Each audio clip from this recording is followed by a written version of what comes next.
మొన్న జరిగిన ఎన్నికలప్పుడైనా, అంతకుముందు 5 సంవత్సరాలు జగన్మోహన్ రెడ్డి గారి సర్కారు మీద వ్యతిరేకత వ్యతిరేకత వేరు. తీవ్ర దుష్ప్రచారం చేసిన వాళ్ళల్లో ప్రధానంగా ఎన్ఆర్ఐలు కూడా ఉన్నారు. NRI TDP, NRI Janasena. వ్యతిరేకత వేరు. వ్యతిరేకత అంటే ఒక అంశం మీద స్పెసిఫిక్గా చర్చించడం.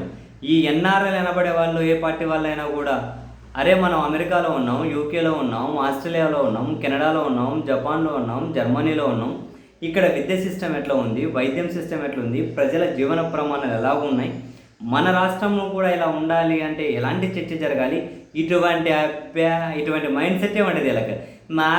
మా మతం వీళ్ళ దగ్గర కులాల మతాలు ఎట్లా పోయి ఉంటారో వీళ్ళు విదేశాల్లో, ఇటువంటి మైండ్ సెట్ ఉన్నవాళ్ళు. నేను అందరినీ పాయింట్అవుట్ చేయట్లేదు. ఇటువంటి మైండ్ సెట్ ఉన్న వాళ్ళ గురించి స్పెసిఫిక్గా అంటూ ఉన్నాం. ఏదైనా అర్థవంతమైన చర్చ చేసినాడు ఎవడు కనపడాడు. బయట అంతా ఈ అల్చలు ఇటువంటి బ్యాచే. వాటికి పైన కులం కోసుకుంటుంటారు, మతం కోసుకుంటారు.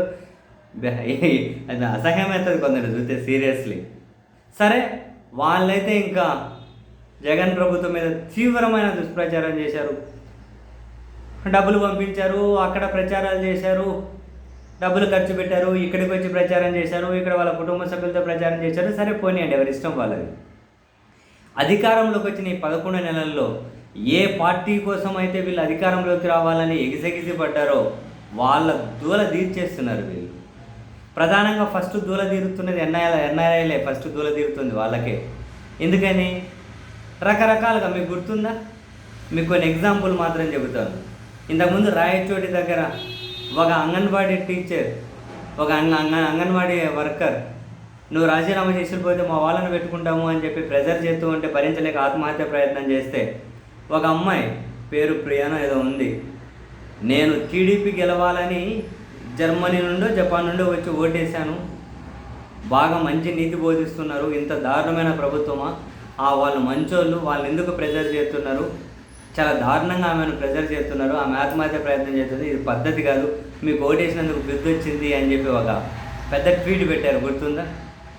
తర్వాత చిలకలూరిపేట గుర్తుందా? ఒక అమెరికా టీడీపీ ఆయన ఒక షాపింగ్ కాంప్లెక్స్ని కబ్జా చేసే ప్రయత్నం చేస్తే వీడియోలు పెట్టి నెత్తి నొరగొట్టుకొని మీ సంగతి తేలుతా, ఎంత అద్దుమానమా, మీకోసం పనిచేసేందుకు బాగానే బుద్ధి నేర్పిస్తున్నారు, నా కాంప్లెక్స్ని ఆక్యుపై చేస్తారు ఆటు ఊట్ అని పాపం ఆయన. తాజాగా ఈసారి ఈయన సిడ్నీ అంట, ఆస్ట్రేలియా, రాజేంద్ర ప్రసాద్, ఆయన తిరుచాను.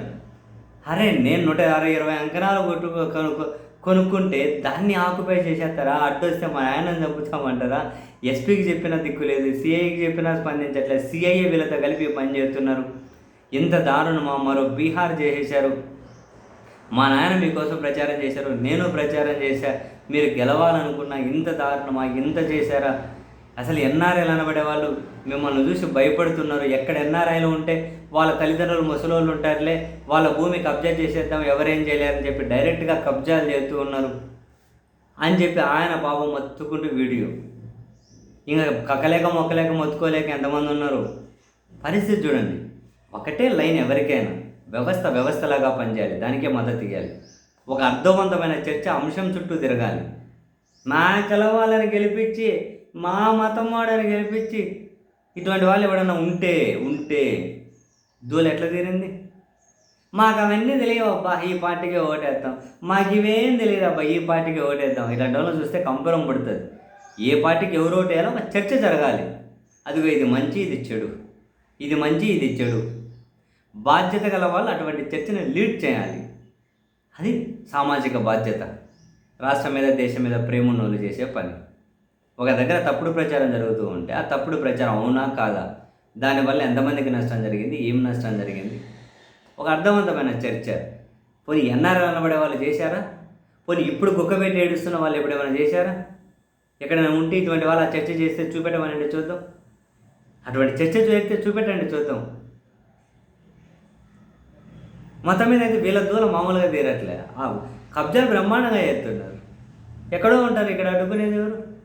మొత్తం అంత 3 పూలు 6 కాయలు చేయండి.